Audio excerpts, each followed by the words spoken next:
You show, where limits get torched and possibility takes the mic. I'm Leah Rowling, human in permanent beta, neurostrategist, mom to 3 amazing humans, married to 1 legendary soul, and your no fluff permission slip to stop waiting. Every week, we rewire brain patterns, smash hand-me-down mindsets, and dive into the daring, identity-shifting conversations most people dodge. Ready to turn potential into proof? Grab your pen. Your next chapter starts now. Hello, my beautiful friend. How are you? I am so glad that you're tuning in to this conversation today. I really do. I think about you, and you know who you are. I think about you listening to this on your walk. I think about you listening to this as you're folding laundry, as you're untangling um, fishing line. And so it gives me a lot of delight to know that even though I'm here in my room by myself, I really do envision each and every one of you listening to this. And I honor that. I honor that with so many different distractions out there that you could be doing. You taking a minute to really think about this work in a way that impacts your ability to lead and your ability to be influential in your life is something that I just want to acknowledge and appreciate. So thank you. Thank you. We are going to end this series with what I'm calling a manifesto. Most of us have never written one, right? We've for sure written goals. We've written affirmations. We have written the things that we maybe wish were true, but almost none of us have stopped and named clearly, without apologizing, without softening for anyone else, the actual things that we believe. And so today, I'm going to do that. I'm going to do that on this podcast with you. I'm going to name 5 things that I have come to believe about worth after 20 plus years of doing this work, over 50 years of living this work. Not in the books, not the things that I read in a course or in a program, not the things my favorite teachers or mentors have shared with me, but the 5 things that I've survived, right? The ones that are still standing after thousands of conversations and hundreds of breakdowns and my own like slow, hard, ongoing, daily practice of returning home to myself. And then the second half of the episode, I'm going to give you a practice. I'm going to give you 3 quiet questions, right? Something that you can carry from this conversation into the rest of your life. So this is the close of the May series. So I want to close it in the way that it deserves. But before I start, I do want to say something about why a manifesto. Because the word kind of feels big. One of my favorite books, as a side, is The Motivational Manifesto by Brendon Burchard. It's a fantastic read if you haven't read it. But I really want to break down the word a little bit because it feels really expansive. It feels very public. It feels like something that you do when you have all the answers. And I really want to be clear with you, I do not. I do not have all the answers. I have answers that I've lived, and there is a difference, right? I believe this, and I've said this many times on a podcast. I believe that the only thing that we're ever a master at is our own experience, okay? And so a manifesto is not a list of all the things that you have proven, but rather it is a list of things that you are willing to stand on. And the willingness is the whole point. It's the whole point. So maybe you write one today. And most of us, right, might not write one, because we're afraid to be wrong. We're afraid that if we name what we believe and we change it later, that we'll be exposed as a fraud or as a liar. So we kind of keep our beliefs very vague, very safe. We keep them flexible. We keep them deniable. We allow ourselves to excuse ourselves out of them. And the cost of that is um, it's a quiet cost, but it's something of never naming what we actually believe. And when we don't do that, we never get to fully live from anything. Okay? So my hope is that this is an invitation, maybe encouraging for you to write a manifesto of yourself. And maybe you hashtag and find me and put hashtag manifesto. And if you'd be willing to share your some parts of your manifesto with me on any topic that you want to. This is just the topic around worth this month, um, and courage. I would love that. Okay, so I'm going to name what I stand on, and I'm going to invite you to start naming what you stand on too. So, number one, number one, and I know this is not going to surprise you because I've kind of led up to it this entire in this entire series, but worth is not earned. Oh, you guys, it is not earned. It was given to you the moment that you arrived. No human is qualified to revoke it, including you. Okay?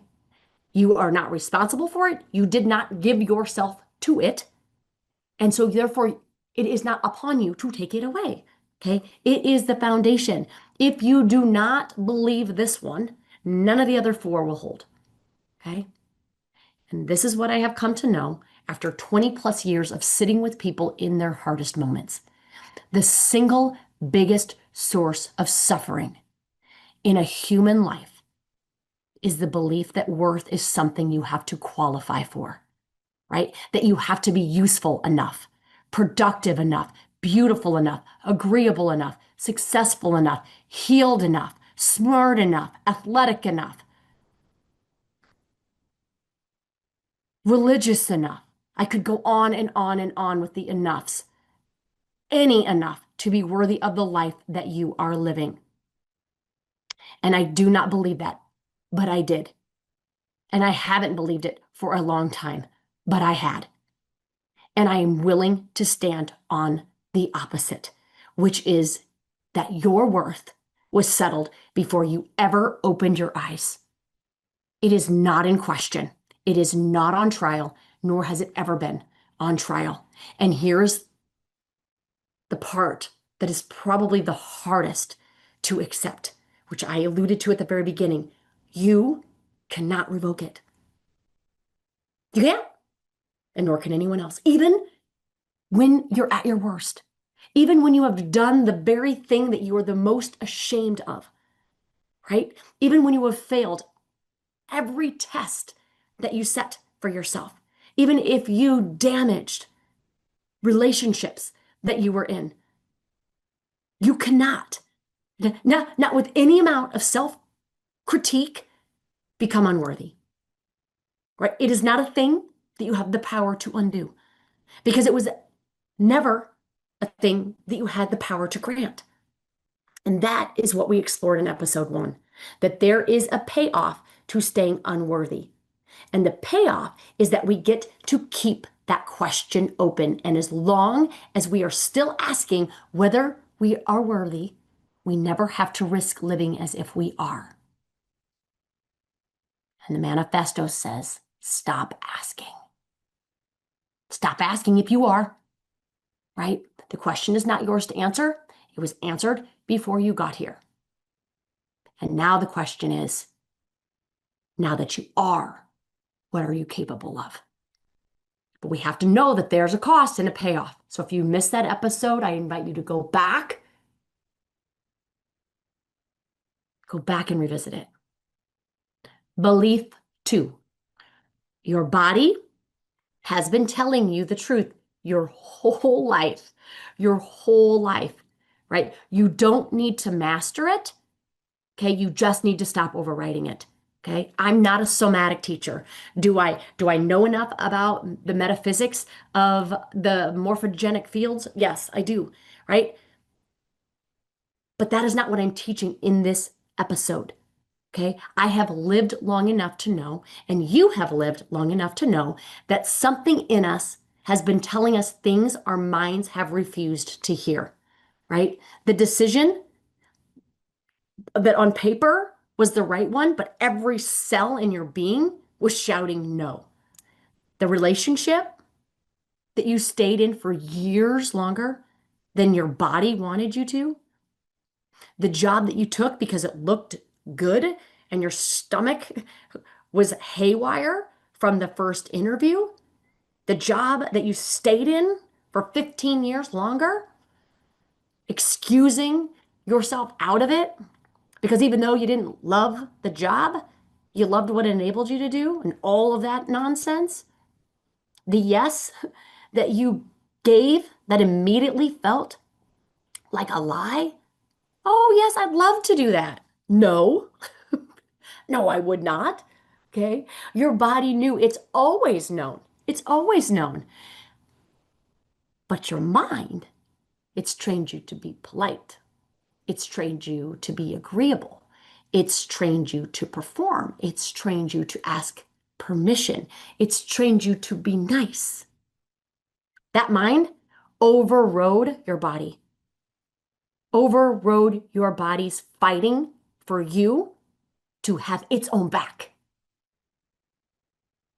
to allow yourself to have peace and comfort instead of sacrificing your peace and your comfort for everyone else's benefit. Okay? I'm not going to ask you to become an expert in your own nervous system. I'm not. I'm not going to ask you to memorize anatomy. I'm not going to ask you to add another thing to your already full plate. I'm just asking you to stop overriding it. Okay, that is the whole practice. Notice what you already feel. Trust that it is coming from you. Let it speak a little sooner this week than it did last week. That is enough. That is the work. And that is what we explored in episode 2. We called that episode, I think it was the tell, right? The tell is not a diagnosis, it is an acknowledgement. It is something in you knows. Please stop arguing with it. Every time you allow yourself to let your body tell, you begin to trust it. You begin to trust you. You begin to then have more confidence in not just you or your ability, but in the capacity of you. Because you know that whenever there's an answer that's required, you'll trust yourself to have it. Okay? That's belief number 2. Belief number 3, there is a version of you that exists before the performance begins in everything. Okay? That self is not lost. It does not require your attention. It requires your absence as observer. Okay, and I know that was a big mouthful, and I'm trying to figure out how to condense it, but this is the one that I am most certain of. It is the one that nobody talks about because nobody can sell it to you. Okay? There is a self that exists before you reach for your phone, right? Before you decide what to share, before the internal narrator starts shaping the moment for some imagined future audience, before you walk into any room, before you have a conversation. That self is not profound. It's not quotable. It does not have a posture, it doesn't have a look, it doesn't have an image, it doesn't have a perception. It's just you without commentary in a moment. And it's been waiting your whole life for you to come and find it. And I've been calling this the unwitnessed self. And I introduced it in the episode 3 of the series, okay? I built a whole episode around the parallel from physics called the observer effect, okay? And the observer effect basically states that what is watched changes because it's watched, okay? The minute you see it, it changes, okay? That your private self is the wave, okay? And your public self is the particle, right? The minute that the minute that that particle in a sea of ocean is saw, right? Turns wave. It was just a particle. The observer effect makes a wave out of that particle, okay? Most of us have lived so long as particles, okay? And I believe this not as a metaphor, but as the deepest, quietest, truest thing that I have come to ever know about being a human. And I believe the relationship with that self, right? The unwitnessed one, the one that's not performing, the one that is not evaluating everything that is spoken and everything that is posted and everything that is brought forward to be observed, okay, is the most important relationship in your life. You, just you, okay? It's the most important relationship in your life, not your partner, not your children, not your team, not the audience that you speak to. It's the one with the version of you exists when nobody is watching, including you. Including you. The minute you watch you, it changes the experience of you. The minute you realize, and I mentioned this in the episode, the minute you realize that you're crying, it changes the experience of you crying. The minute you realize that you're laughing, it changes that experience. The minute that you realize that you're dancing, it changes the experience. You're no longer dancing with abandonment, right? You're dancing, observing yourself dancing. Okay? And every act of remembering it, you, before the observed you, every moment, every minute you spend in your own presence without narrating yourself is a quiet, world changing thing. Not because the world will see it, but because you will. And every time you invite that you into to experience that, you allow the world to see it too. That is belief 3. Okay. Belief 4, the awakening, right, is the door. What you do on Tuesday is the room. Meaning, the life that you actually want is built in what I'm calling the uncollapsed choices nobody will ever see you make.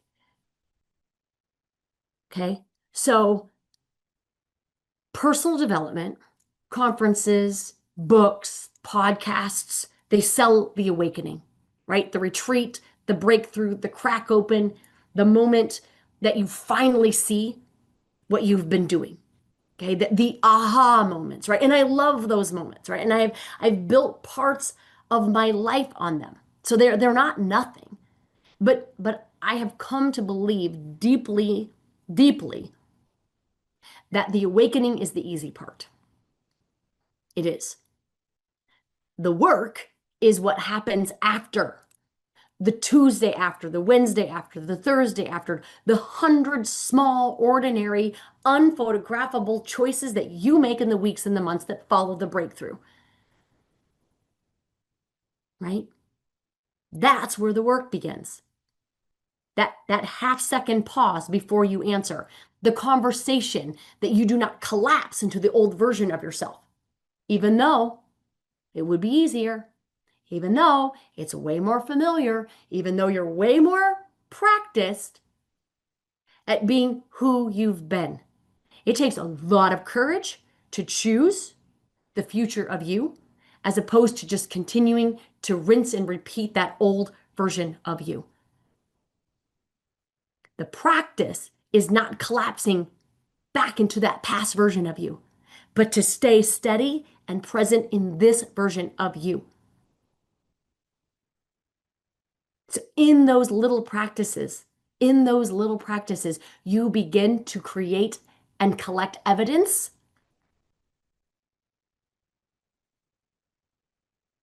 of your awesomeness, right? Of you living uncollapsing into the quote unquote unworthy self that you have been living. So what else does this look like? It looks like the email that you do not send because you realize in the second before you hit send that it was written either by a self who was trying to be pleasing, accommodating, or riddled in judgment and frustration and annoyance. And rather, you send one that is true, one that is kind, one that is real. Living uncollapsed is not a personality. It's not a brand. It's not something that you can really post about. It's so small, but don't mistake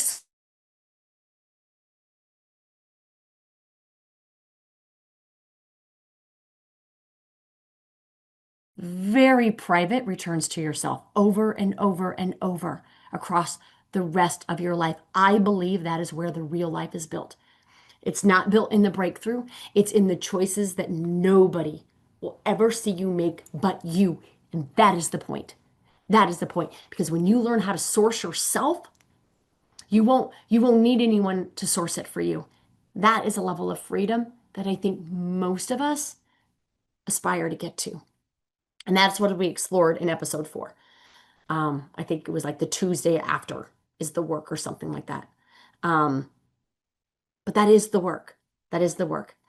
And the last one, belief number 5, is you were never broken. You were never broken. One of the books that I wrote was No One is Coming to Save You. And that's because you never needed to be saved. The only thing that ever needed to be fixed about any of us is the thought that we needed fixed in the first place. So no one is coming to save you because no one ever needed to. You were never broken.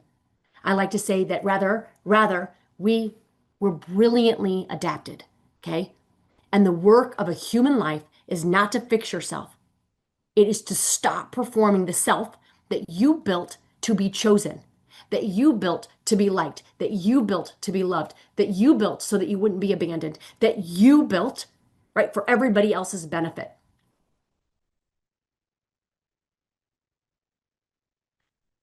And rather come home. Come home to the one that has been here the whole time. Because here's what I have come to know. Almost everything I used to call my flaws was not a flaw. It was an adaptation. It was the brilliant, creative, often heartbreaking response of me, a young child, trying to stay safe in a world that did not always feel safe. It was a part of me that learned to read the room, right, before I could read words. The part of me that learned to over deliver before anyone asked. The part of me that learned to make myself really, really small or really big, depending on who needed me to be what. It was the part of me that made myself be very useful, make myself entertaining, right? Make myself be accommodating, depending on whatever the room needed. That part of me was not broken. That part of me kept me alive. And I do not believe the work of a human life is to fix that part. I believe the work is to thank it, to say thank you. Thank you, Leah. Thank you for getting me here. You did the impossible. You you got me here. Let me take it. Let me take it. Right? And then slowly The work then becomes to stop reaching for that adaptation when you do not need it anymore. To stop performing the self that you built to be chosen, that you built for your father to come back to validate your existence, and rather to come home to this beautiful self that has been here the whole time, waiting very patiently, right? For you to acknowledge it, right? That is the whole work. That is the entire arc of a real life, right? Just returning, just returning without fixing. So those are the five. That is the manifesto. I would love, I would love to know yours, right? To recap, and then I'll give you the questions. To recap, worth not earned. Okay. Your body, there's a tell. Trust it. There is a self that exists before the performance. Find her.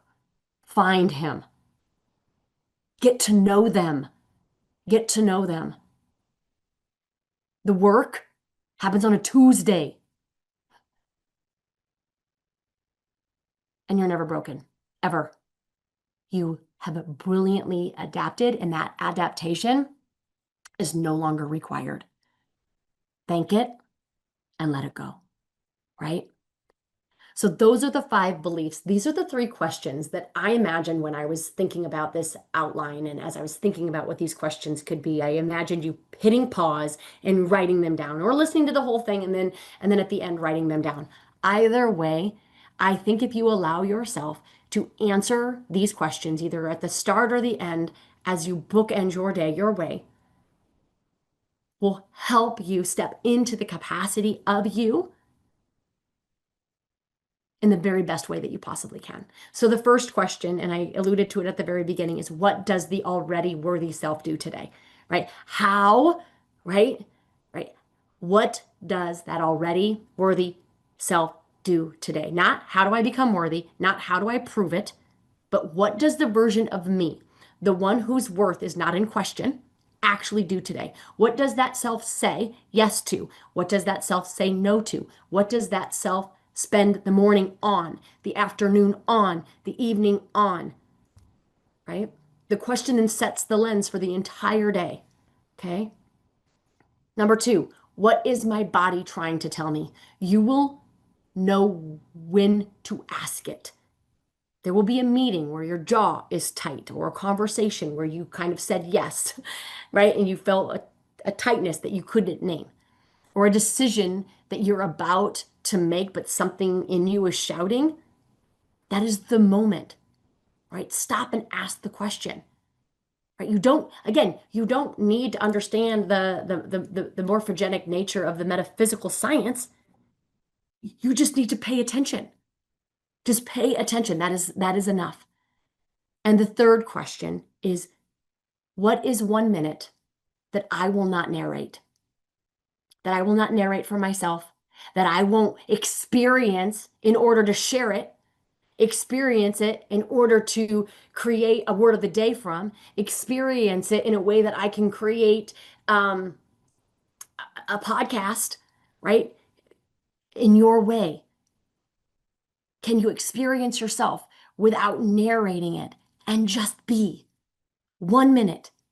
Stand at a window, walk down a street, drink a cup of coffee without noticing how hot it is, or the smell of it, right? Do not make it mean anything. Do not post it. Do not journal it. Just a minute in your own presence, without measurement, without performance. That is the whole practice. Three questions, right?